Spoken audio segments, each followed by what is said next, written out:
Gracias, Rosita. Una buena tarde y noche para todos los asistentes.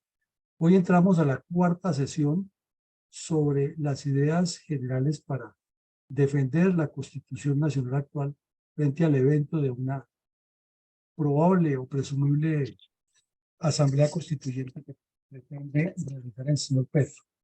Para el efecto, entonces, le damos la palabra a mi coronel González, que muy brevemente nos ilustra lo que hemos hecho en los 3 primeros capítulos, y luego le haremos unas preguntas a mi coronel Diego Caicedo, de la Policía Nacional, abogado constitucionalista y especialista en el tema.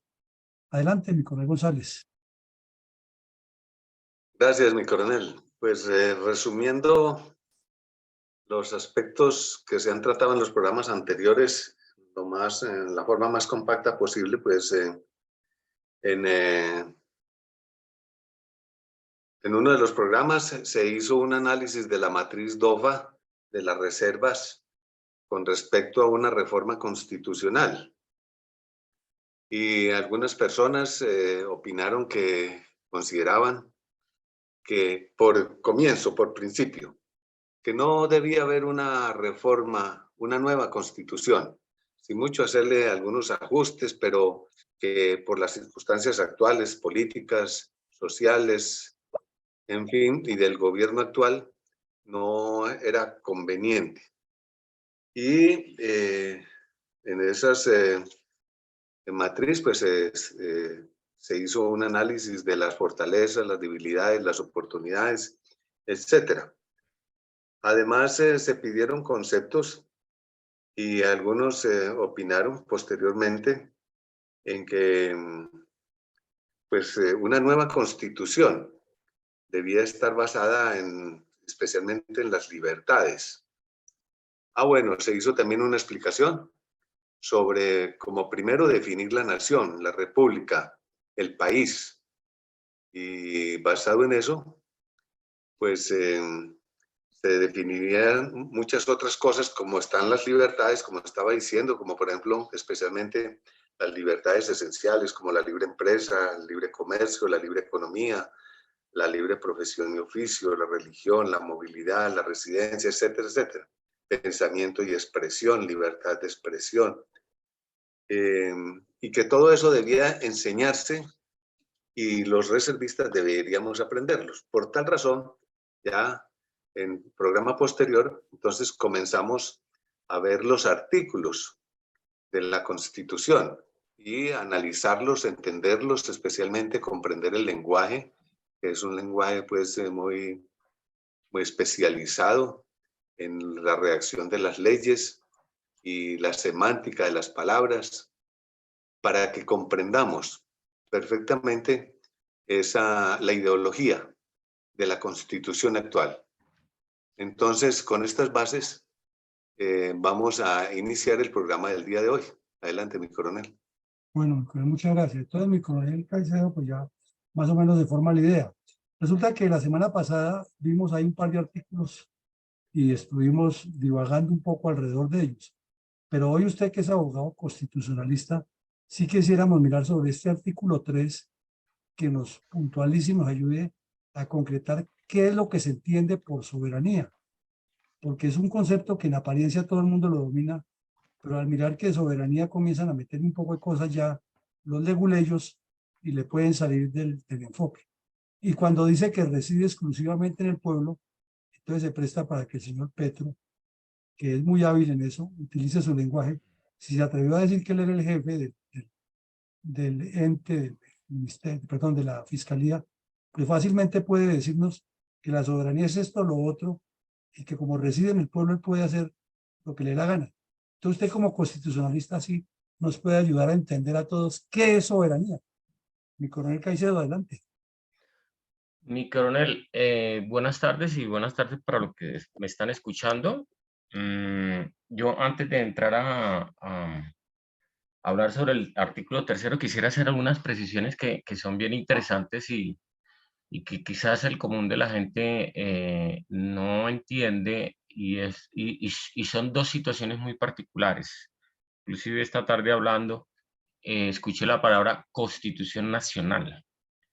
y otra Carta Magna. Yo quiero hacer dos precisiones y dos observaciones acerca de eso. Constitución Nacional era la de 1886, la que tenemos actualmente es Constitución Política.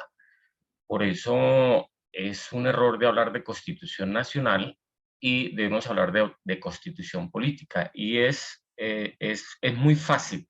En la Constitución de 1886 hablábamos de unos derechos como nación y hablábamos de unos derechos fundamentales y unos principios fundamentales como tal. En una constitución política hablamos de un Estado social de derecho y hablamos de el individuo como tal dentro de un contexto social. Y ahí es donde va el término política y debemos hacer esa salvedad para no seguir cometiendo ese error. Es constitución política y no constitución nacional como tal. Es un marco más amplio. La segunda, errores que cometen hasta los mismos abogados, y los escucho muy a menudo y escucho a políticos hablar, comparando la Constitución política con la Carta Magna. Pues no se puede comparar porque es que la Carta Magna fue hecha por el rey Juan Sin Tierras con los feudales a su amaño, a su interés. Esa fue la Carta Magna que él impulsó y que tiene algunas similitudes, pero no tiene nada absolutamente que ver con una constitución política en donde se establece unos derechos y unas libertades y un Estado social de derecho en donde interesa el individuo no como tal, sino el individuo dentro de un contexto social, que ahí es donde radica la diferencia grande entre la antigua Constitución y esta Constitución.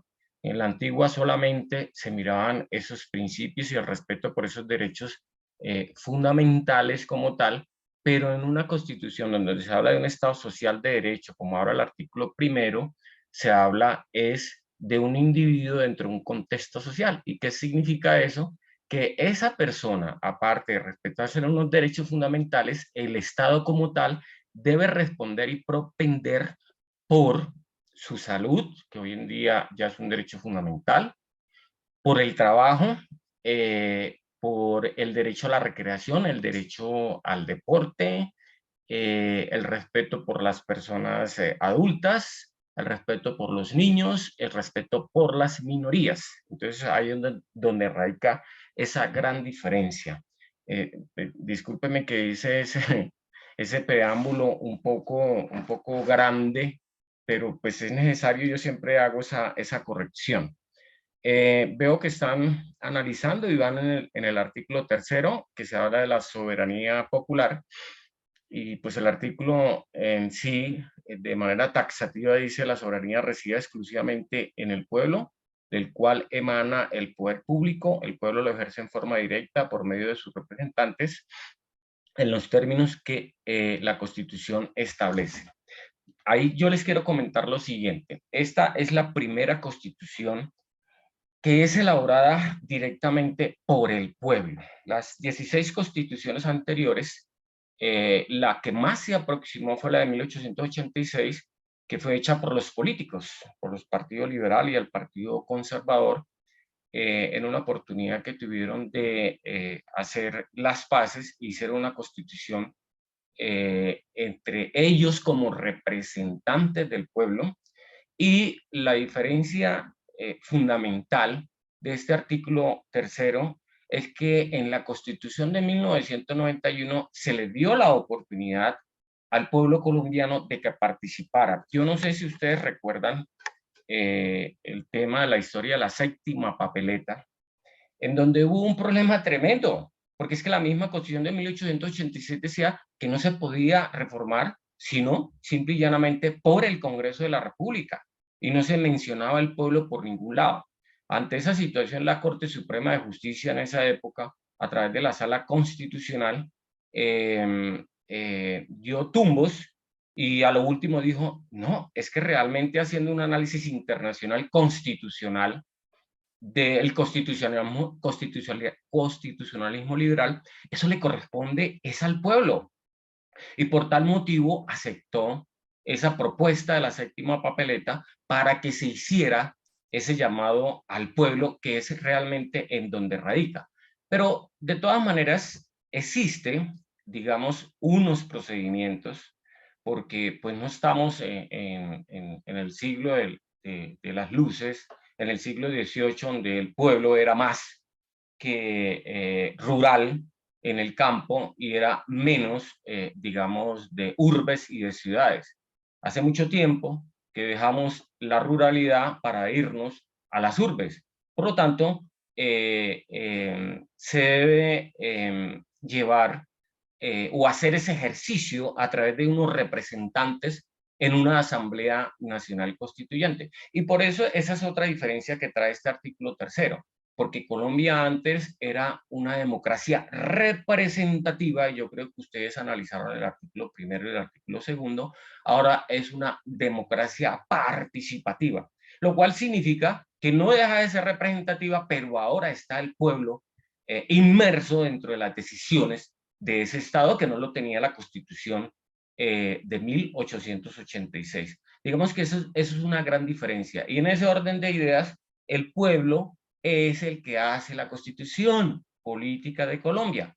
Y esa es una connotación importantísima, porque es la primera Constitución que nosotros tenemos en donde hay una participación directa del pueblo, y eso, por eso hice alusión al tema de la séptima papeleta, y por eso se nombran unos representantes en una Asamblea Nacional Constituyente para luego, después de 6 meses, ser aprobada por ese pueblo a través de esos representantes en esa Asamblea Nacional Constituyente.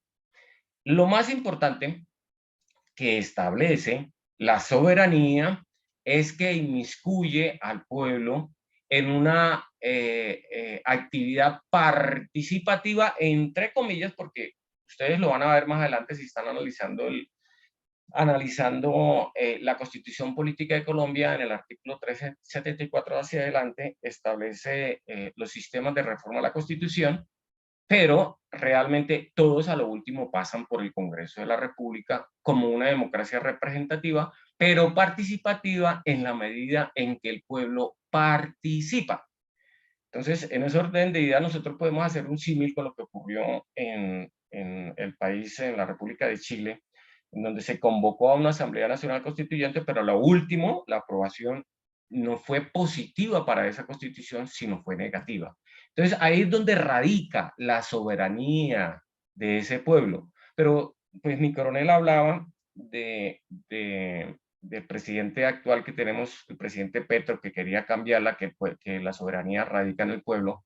Resulta que sí radica, pero el gobierno como tal, como parte del Estado, es solamente, digamos, un enlace nada más, y digamos, es una representación que puede acudir al pueblo, pero el pueblo es quien toma la determinación al final. Por eso es directo. Entonces, en eso es donde radica la soberanía exclusivamente en el pueblo. Hoy en día la Constitución Política trae unas herramientas bien interesantes, como son el referendo, en donde puede, digamos, participar directamente. Tiene una participación legislativa, en donde puede participar también con un porcentaje del electorado, pero realmente, por ello escuchaba a Rosita en un principio, y lo que le dije, me disculpa, fue molestando, tomándola del pelo. Realmente sí debe haber una educación en principios y valores constitucionales, pero no existe. Y por eso es que, como no tenemos esa educación en principios y valores constitucionales, tampoco lo tenemos en democracia, y por eso son los resultados de las elecciones a nivel nacional y a nivel regional. Yo no sé si así muy sumeramente les pude aportar algo en relación con el artículo tercero. Un micrófono cerrado.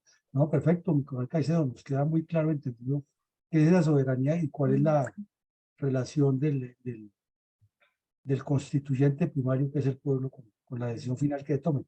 Pero es que ahí en esa parte también tiene otra palabreja, de esa que ustedes los abogados manejan muy bien, cuando dice que emana del poder público, perdón. Siempre hemos oído desde niños decir que las ramas del poder público, pero ahora, para que todos entendamos y nos unifiquemos en criterios, desde el punto de vista constitucional, estructural, ¿qué es poder público, mi coronel Caicedo? Bueno, esa es una pregunta bien interesante, mi coronel, pero es que para entender esa pregunta, primero hay que entender qué es el Estado como tal.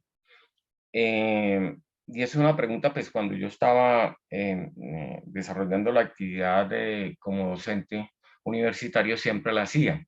Y hay personas que no puntualizan bien. El Estado es un aparato institucionalizado del poder político soberano que opera en un territorio determinado y aquí viene una parte bien interesante y que cumple tres funciones esenciales: seguridad, satisfacción de necesidades y ser motivo de reconocimiento. Entonces, el aparato institucionalizado, que es la pregunta que hace mi coronel, es donde se concluye el poder público. Es decir, son unas instituciones, el Estado son instituciones que tienen un poder público político que emana en el pueblo. Es decir, esa facultad de ese poder se las transfiere el pueblo a esos representantes en esas instituciones. Y esos representantes en esas instituciones llegan ahí de dos formas. Una, por elección popular. Y en ese orden de ideas, nosotros tenemos el primer poder público, órgano del poder público mejor, que es el legislativo, que es de elección popular. En segunda medida, tenemos un ejecutivo que es el presidente y es elegido por elección popular. Y si nos vamos a los entes territoriales, tenemos unos grupos que representan al pueblo, pero que no hacen parte del legislativo, sino que hacen parte del ente administrativo, que son los asambleas departamentales y los consejos municipales, que son elegidos también por el pueblo, y gobernadores y alcaldes. Ese poder reside específicamente en el pueblo, pero se lo transfiere, ese poder político soberano se le transfiere a estas personas para que esas personas trabajen en favor de esa comunidad en la última parte que le manifesté del concepto de Estado. La primera, y es lo básico y lo más importante en una sociedad y en una nación, que es la seguridad. Y esa seguridad se la tiene que dar el Estado. Y ese Estado en cabeza de un presidente en el Ejecutivo, que es el comandante en jefe de la fuerza pública. Para que pueda existir esos derechos sociales, económicos, sociales y culturales, que es la segunda parte de la parte dogmática, tiene que existir una seguridad. Y la seguridad está estrechamente relacionada con los derechos fundamentales, que son los derechos de primera generación.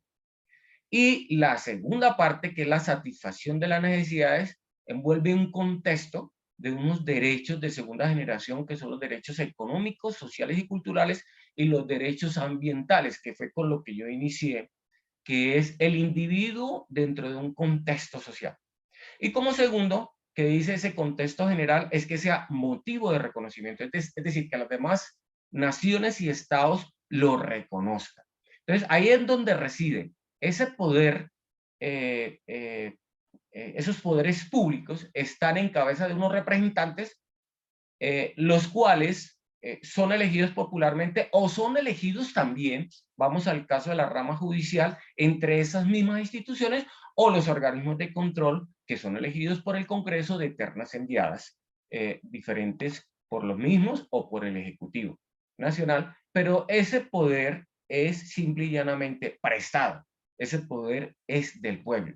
Y por eso es que la palabra política, que hoy está muy degenerada, es precisamente porque está dirigida a desarrollar esa satisfacción de necesidades. Está dirigida a desarrollar unos servicios públicos en favor de una comunidad. No sé si con esto le pueda satisfacer la pregunta de mi coronel. Claro, no, nos queda claro y usted nos lo aclara bien, muy sencillo, diciéndonos que el Estado es como una sumatoria de institucionalidad.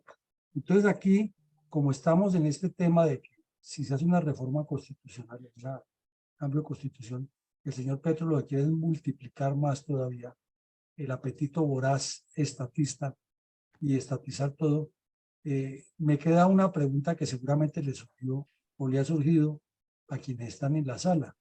Es si existe alguna limitante o delimitación para que el Poder Ejecutivo pueda crear tantas y tantas organizaciones, instituciones, ministerios y departamentos administrativos.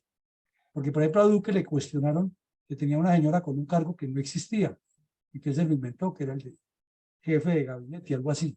Petro no solo puso jefe de gabinete, sino que se inventó otra vaina ahí para mantener a esta señora, pero además nos metió otro ministerio. Mi coronel Caicedo, dentro de ese poder público, ¿qué es lo que la Constitución actual le permite a los presidentes hacer eso? ¿O por qué lo hacen? ¿No tienen algún límite? O si no, entonces cada presidente se va inventando y llega el momento en que tenemos 200 ministerios, porque es que el gobernante lo considera así. ¿Cuál es la limitante? ¿Cómo se haría para arreglar eso? ¿De acuerdo Bueno, con mi la... coronel, ¿sí siga? ¿Ya terminó la pregunta? Sí, sí. Bueno, aquí hay una situación muy importante, porque si volvemos a la pregunta anterior del concepto de Estado, el Ejecutivo en cabeza del presidente hace parte de ese aparato institucionalizado. Es decir, si nosotros tenemos un régimen presidencial, no quiere decir que esto sea un reinado y que él sea, que tenga centralizado los poderes, porque pues por eso lo establece el artículo 113 de la Constitución Política de Colombia, ¿no? Que existen unos órganos del poder que tienen una autonomía muy propia, pero que tienen una relación armónica. Y en ese orden de ideas, pues esos órganos del poder, de acuerdo con la Constitución Política de Colombia, son los tres tradicionales ramas del poder, más los organismos de control y la organización electoral. Y esas ramas del poder tradicionales que están desde la creación de las constituciones en Colombia y desde las constituciones liberales, como la de Estados Unidos, la francesa o la de Inglaterra, es la rama legislativa, la rama ejecutiva y la rama judicial en su orden. Nosotros aquí en Colombia tenemos los organismos de control, que es la Contraloría, la Procuraduría y por último la organización electoral. En ese orden de ideas, si ustedes se fijan, siempre estamos hablando de la rama legislativa en primer puesto. Y es que es muy sencillo, porque es que la rama legislativa no es unipersonal, sino pluripersonal. Está conformada por varias personas. En Colombia, pues la rama legislativa está dividida, digamos, en dos: el Congreso de la República está dividido en el Senado y la Cámara de Representantes, con un número mayor en la Cámara de Representantes, porque son, digamos, las personas que representan a las regiones como tal, y el Senado lo hace a nivel nacional. Entonces, ¿qué pasa? Eso no, mi coronel, eso no son atribuciones del presidente de la República, la creación de los ministerios y las entidades. La Constitución le atribuye, le otorga esa facultad el Congreso de la República, precisamente como constituyente secundario. Si bien es cierto, el pueblo es el constituyente primario, le da la facultad a ese órgano que está compuesto por muchas personas y que está en representación de las regiones y a nivel nacional. Entonces, cuando se va a crear una entidad, digamos en la rama ejecutiva, un ministerio, eso se debe someter a un debate en el Congreso de la República, un debate político. Y un debate político que ustedes lo saben y la misma Constitución establece, tiene un proceso de entrada y de salida, tanto en el Senado como en la Cámara de Representantes. Entonces, eso es potestad exclusiva del Congreso de la República del órgano legislativo y no es del presidente. Por eso fue que se sometió la creación del nuevo ministerio al Congreso de la República, siendo aprobado. Hay algunos cargos que la misma ley le da la facultad para desarrollarla, porque el Ejecutivo, digamos, reglamenta esas leyes, y las mismas leyes le dan esas facultades para reglamentar, y así en ese orden de ideas, pues cuando ocurre eso, crean ciertos cargos que, digamos, no es del resorte, pues, de lo legislativo. Lo que sí es cierto es que la Constitución sí le da la facultad, pero al Congreso de la República, no al presidente de la República. Eso se lo aprueba, es el Congreso de la República. Entonces se crean esos ministerios. Pero entonces ahí es donde está la actividad, digamos, de la democracia, y por eso algunos presidentes han colocado ministerios a través de la aprobación de las leyes que ellos pasan allá, cuando tienen sus bancadas que se las aprueban y que son de mayor número, y por eso aprovechó el presidente de la República su luna de miel el año pasado para crear este ministerio. Hay otros presidentes que por el contrario solicitan al Congreso de la República que se supriman ministerios porque no son necesarios. Si vamos a hablar específicamente de este ministerio, pues realmente es mayor burocracia, no representa como tal un avance en la proyección del respeto de los derechos humanos, porque es que eso está en cabeza de los órganos del poder público, del Congreso de la República, de la rama judicial. Específicamente hay uno que es la Corte Constitucional, y en adelante todas las instituciones. Y volvemos al concepto es la satisfacción de las necesidades que tiene que desarrollarlas el Estado a través de sus instituciones, específicamente el Congreso de la República, pero quien desarrolla como máxima autoridad administrativa y el que maneja el presupuesto nacional es el presidente de la República. Ya, perfecto. Bueno, pues ahorita le tengo otra pregunta, pero la ingeniera Rosita levantó la mano. Adelante, Rosita.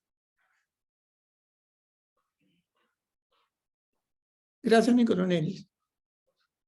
Coronel Caicedo, usted estableció muy claro que el Estado es un aparato institucionalizado para el manejo de una serie de cosas. Hay otros conceptos que dicen que el Estado somos todos.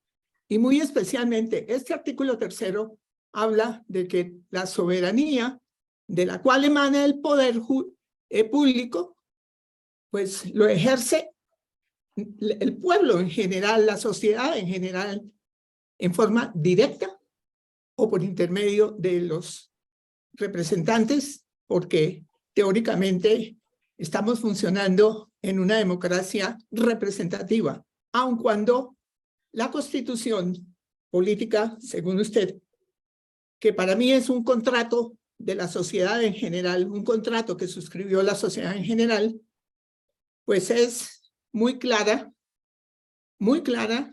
en que de ella es que demanda realmente el poder público. Mi pregunta es, ¿por qué entonces y en qué parte se le ha autorizado al presidente de la República y al Congreso para que todo, y cosas tan graves como la creación de ministerios innecesarios, los aprueben según su ideología? Porque el presidente siempre tiene la posibilidad de gobernar a través de los que tiene comprados en el Poder Legislativo.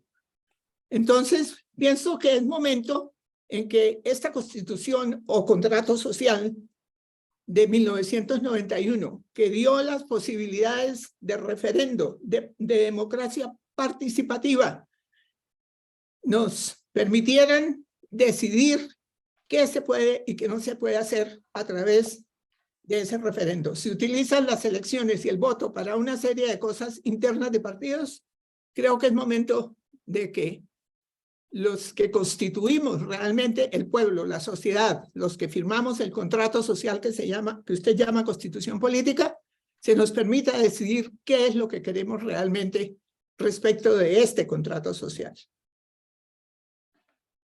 Bueno, mire, pues eso tiene varias aristas, porque pues realmente la Constitución le otorga unas facultades a cada poder público como tal, y al órgano legislativo, como constituyente secundario, le da la facultad de que legisle y de que haga las leyes. Mire, no se olvide de que hay un control a esas leyes. Nosotros tenemos unos mecanismos de participación ciudadana bien interesantes, bien importantes, que están establecidos en el artículo 103 de la Constitución Política de Colombia. Y nosotros podemos participar. Mire, en el tema de las leyes existe una facultad bien interesante, que es la acción de constitucionalidad ante la Corte Constitucional, y la puede presentar cualquier ciudadano como tal, siempre y cuando esa ley vulnere la Constitución Política de Colombia. Y de hecho, pues, cada que sale una ley, generalmente se producen demandas ante la Corte Constitucional, demandas de acción de constitucionalidad.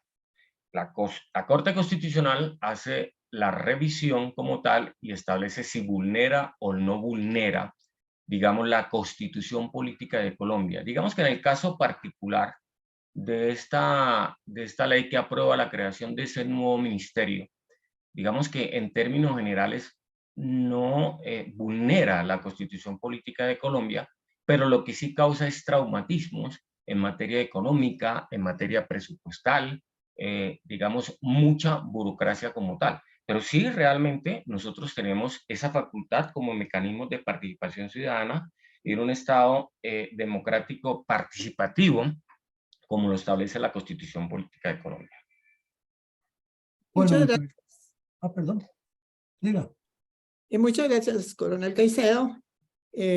Realmente es importante saber si la sociedad, la ciudadanía en general, puede participar en la reforma de la Constitución, porque las redacciones que le han hecho a los distintos artículos muy importantes para los que se creen que constituyen el Estado, es justamente para permitir ese tipo de cosas, sencillamente. Ah, no, fue que se le dio facultades en tal artículo. Y se pasan por la faja cualquier tipo de contrapeso que también se haya establecido. Y a la vista está en que el referendo utilizado, perdón, el plebiscito utilizado para aprobar el famoso acuerdo final de La Habana, pues se lo pasaron por la faja sencillamente, a pesar de que fue la sociedad la que dijo no. Entonces se trata de que se redacten mejor esas cosas y que no se permitan que se pasen por encima de los contrapesos que se han establecido para que nadie empiece a sentirse emperador, ninguno, ni el Poder Ejecutivo, ni el Legislativo, ni siquiera el Judicial. Eso es tal vez lo más importante. ¿Y por qué estoy hablando yo esto? Yo soy ingeniera en 2 áreas de la ingeniería. Y no tengo sino una maestría y 25 años de educación continuada, donde me ha tocado mucho ejercicio con los abogados, porque a los ingenieros nos caen en todas formas de la ley y con toda seguridad que la ley que nos toca manejar ni siquiera tiene una especialidad dentro del derecho en las facultades. Entonces, realmente el interés que tengo yo en hablar en esto es porque me he leído muchas veces la Constitución y le encuentro pésimas redacciones en muchas cosas, así la hayan hecho especialistas. Me disculpa, muchísimas gracias. Bueno, muchas gracias, Rosita. Bueno, mi colega Caicedo, le tengo otra pregunta que es interesante aquí, porque resulta que todos tenemos entendido, con nuestro leal saber y entender, que los ministerios y las instituciones que dependen prácticamente de la rama ejecutiva se manejan con una planta de personal y que esa planta funciona a partir de un decreto que lo establece. Pero pasa que en cada gobierno esas plantas lo que hacen es ensancharse sin que afecten positivamente el futuro del país. Dentro de la Constitución, y usted la conoce muy bien, ¿cuáles son los mecanismos que existen para controlar eso? O el hecho de que seamos de corte presidencialista es lo que permite que se pueda hacer y hacer, y cuando nos demos cuenta de pronto hay más funcionarios, hay más gobernantes que gobernados. Es una duda que me surge con base en lo que está escrito ahí. Mi coronel Caicedo. Pues, mi coronel, la Constitución establece algo que es bien interesante y bien importante, que es la regla general, pero se convirtió en la excepción, que es la meritocracia. Es decir, que todas las personas que lleguen a los cargos públicos sean por méritos, y por eso, digamos, se establece a través de del desarrollo legislativo la carrera administrativa. Pero lo que pasa es que eso, cuando hay meritocracia y cuando se desarrolla la carrera administrativa, pues no hay votos. Lo que da votos es lo que se convirtió en la regla general, que es la contratación, o EPS, orden de prestación de servicios, contrato de prestación de servicios como tal. Pero fíjese, mi coronel, que eso depende del desarrollo económico de una nación. Depende de cómo maneje su sistema de economía para poder financiar, digamos, esos cargos que usted dice y esas plazas que usted dice en las diferentes instituciones del Estado, porque se requieren. Lo que hacen los estados modernos es minimizar el Estado y decir, generar mucho empleo en el sector privado, que entre otras cosas, eso lo establece la Constitución Política de Colombia. En la Constitución Política de Colombia establece, y hay varias jurisprudencias de la Corte Constitucional, que protege el desarrollo de la economía social del mercado, entre comillas, el capitalismo. Pero por el tema de la politiquería en Colombia, por el tema de la corrupción, eso ha dado un déficit fiscal tremendo. Entonces, eso hace que no avance en ese sentido el trabajo laboral público como tal. Entonces, eso lo disminuye muchísimo, pero eso lo establece, eso va de acuerdo con el sistema y el desarrollo económico del país, de la nación. Y siempre nosotros estamos en un déficit fiscal tremendamente alto, siempre lo mantenemos. Y ahí es donde está el tema de la deuda pública como tal. Y es por eso que en algunas ocasiones lo que se pretende es bajar el tema de los cargos públicos, pero por el contrario, lo que la Constitución establece es una meritocracia y es carrera administrativa. En estos días se están presentando los concursos para la Fiscalía y para la DIAN en carrera administrativa, pero las plazas son muy cortas debido a eso. Pero las necesidades son muchísimas, pero el tema económico es el que está de por medio. Bueno, como el tiempo nos apremia, pues démosle la palabra a alguien que tenga alguna pregunta específica de quienes nos acompañan sobre este tema del artículo 3º, para que lo cerremos completamente y podamos en próximo evento avanzar con otro artículo. No sé quién levanta la mano, tenga alguna pregunta o comentario especial, porque vemos que de esto surgen muchas ideas, ¿no? Y la soberanía es del pueblo, pero no tanto del pueblo como la manejan y como nos está explicando mi coronel Caicedo. Entonces, queda el micrófono o el escenario abierto para quien tenga una pregunta para mi coronel Caicedo. Respecto al artículo número 3.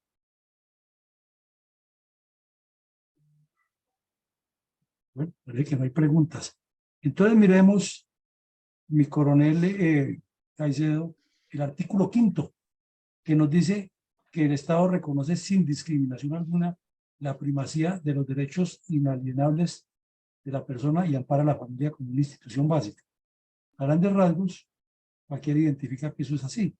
Pero ¿qué son derechos inalienables? ¿Cuáles son los que son inalienables? Y es que hay algunos que pueden ser alienables. ¿Ya? Sí, ¿Terminó, señor. mi coronel? Sí, eso. ¿Cuáles son los inalienables? Pero al decir que hay unos inalienables, ¿es que hay otros que pueden ser alienados?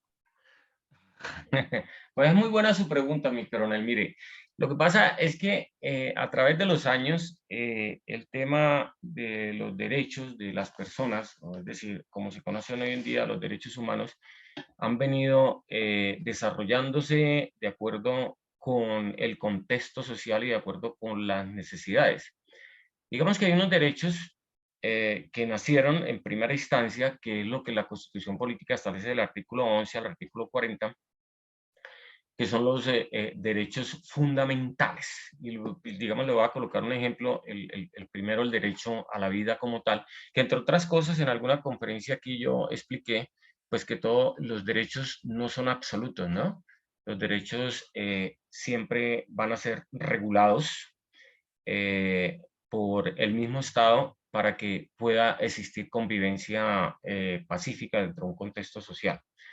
En ese orden de ideas, el derecho, por ejemplo, inalienable, el derecho a la vida, hoy en día que lo pasaron a derecho fundamental mediante sentencias de la Corte Constitucional que trabajó muchísimo en ese sentido, el derecho a la salud, el derecho al libre desarrollo de la personalidad como tal, digamos, son derechos que son inalienables, son innatos con la persona. Pero hay unos derechos que se crearon como segunda generación ya hace unos años para acá, de hace más de 50 años hacia acá, que son aquellos de que yo les manifestaba que es del individuo dentro de un contexto social, que son los derechos económicos, sociales y culturales. Dentro de esos que van del artículo 41 hasta el 82, si no me equivoco, están, por ejemplo, el derecho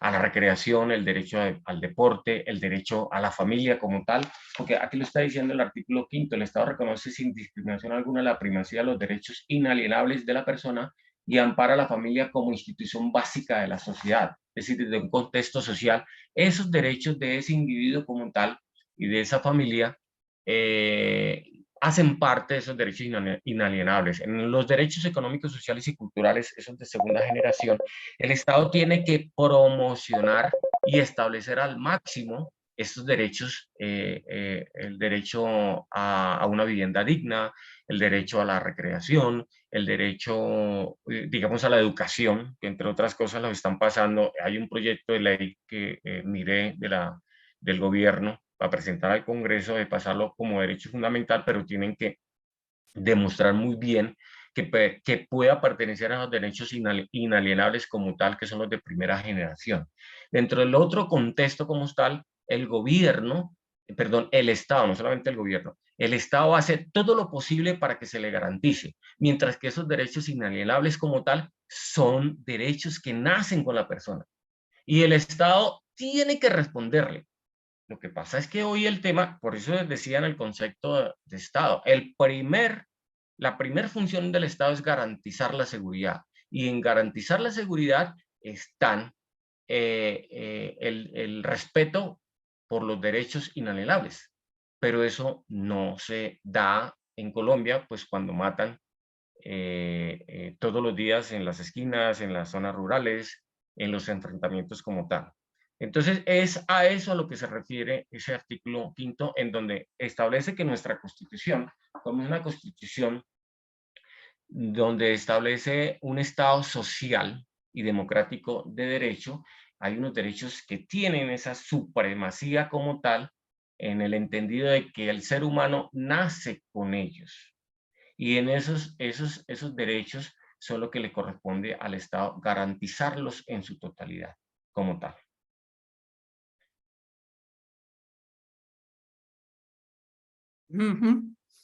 O sea que está mal redactado, ¿no, mi coronel? No, para mí está, digamos, bien, digamos, redactado en el entendido de que esos derechos, pues, de todas maneras, todos los derechos tienen que ser garantizados por el Estado. De pronto sí faltó ampliarlo un poco más a esas sentencias, a esas jurisprudencias, tanto nacionales de la Corte Constitucional como en materia internacional, porque en la medida en que pasan los años tiene que ir avanzando el desarrollo de los derechos como tal. Entonces sí, de pronto faltaría un poquito. Bueno, no sé si alguien tenga, ya nos quedan 3 minutos. Mi coronel Patrón, adelante, mi coronel. Vamos a ver la entrevista enseguida. Adelante, mi coronel. Buenas noches, coronel Caicedo. Muchas gracias por la información que nos está suministrando, la clase específica. Pero quería informarle, como en el artículo 5 dice que hay que proteger o debe ampararse la familia, con estas situaciones de última generación que han resultado, pues ha sido de toda la vida, pero con mayor énfasis en la diversidad de géneros que hoy pues están, como usted dice, en su apogeo. ¿Eso no estaría prácticamente como en contra de este artículo? Mi coronel, buenas noches, me complace saludarlo. Tiempo sin hablar. Pues mire, mi coronel, que es que la Constitución Política establece unos parámetros, pero lo he venido diciendo, la misma situación hace que las cosas cambien. Y hay situaciones que cambian por vía jurisprudencial. Si nosotros, voy a colocar un ejemplo y luego me remito al tema de la familia. Si nosotros vemos el tema de la salud por muchos años y está establecido en la Constitución, es un derecho que está contemplado dentro de los derechos económicos, sociales y culturales como tal, pero por vía jurisprudencial se llegó al tema de pasarlos a derechos fundamentales como tal. En el segundo tema, que es el que toca mi coronel, ahí también está inmiscuida la Corte Constitucional a través de su jurisprudencia, porque es que la la Constitución Política establece unos derechos fundamentales y dentro de eso está el artículo 16, que es el libre desarrollo de la personalidad, libre desarrollo de la personalidad como tal. Entonces, dentro de ese contexto hay mucha jurisprudencia que establece el tema, por ejemplo, del aborto, el tema, por ejemplo, de los matrimonios entre personas del mismo sexo y hace una protección especial como tal a ese artículo y en ese orden de ideas donde establece esos parámetros por vía jurisprudencial. Entonces, si nosotros nos vamos, y si usted me pregunta a mí como persona, como ser creyente, como ser cristiano católico que soy, pues tengo unas razones fundamentales en materia de familia como tal, que son las mías, pero no necesariamente son las de las demás personas. Y eso es lo que establece la Corte Constitucional a través de su jurisprudencia como tal, en el libre desarrollo de la personalidad, que lo ha ampliado muchísimamente. Entonces, pues digamos que son principios y creencias que uno tiene como tal en ese entendido, y la Corte Constitucional, en la medida que ha pasado el tiempo, lo ha desarrollado por vía jurisprudencial, el tema de la familia, en donde lo ha ampliado. Bueno, mi coronel Caicedo, muchísimas gracias. Como vemos, este tema es supremamente importante. Queremos invitarlo nuevamente y no alargarnos con tanto tema porque después se nos olvida, para que mi coronel González pueda hacer también una buena relatoría y después poder compartir con todo ese tema. Entonces, por hoy cerramos aquí. Ya va a comenzar la entrevista en Canal 1. Les agradecemos a todos su asistencia y le pedimos a mi coronel Caicedo que nos acompañe más adelante para este tema. Muchísimas gracias, mi coronel Caicedo. No, mi coronel, con mucho gusto. En la medida en que yo le saque tiempo, yo le he explicado que tengo que volver, pero en la medida en que evacúe esto, que estoy con este proyecto, con mucho gusto, no hay ningún problema. Y cuando esté en Bogotá, en la medida en que pueda colaborarles, estoy a su entera disposición. Y Rosita, estaba molestando, no era en serio. No, señor, en lo absoluto, pero se le olvidó una cosa que me prometió de que tame. ¿Qué cosa? Aguacates Hass. Aguacates Hass. Ah, sí, señora. Yo traigo por ahí, pero me tienen que dar la dirección. Oiga, pero usted no me contestó si los ciudadanos somos miembros del Estado Ay, Dios. o no. Yo me siento miembro del Estado y por eso digo todo lo que tenga que decir. Y es que esa es la libertad de expresión que nosotros tenemos. Ahí no hay ningún inconveniente y podemos expresarla en la medida en que no toquemos ni rayemos los derechos de las demás personas.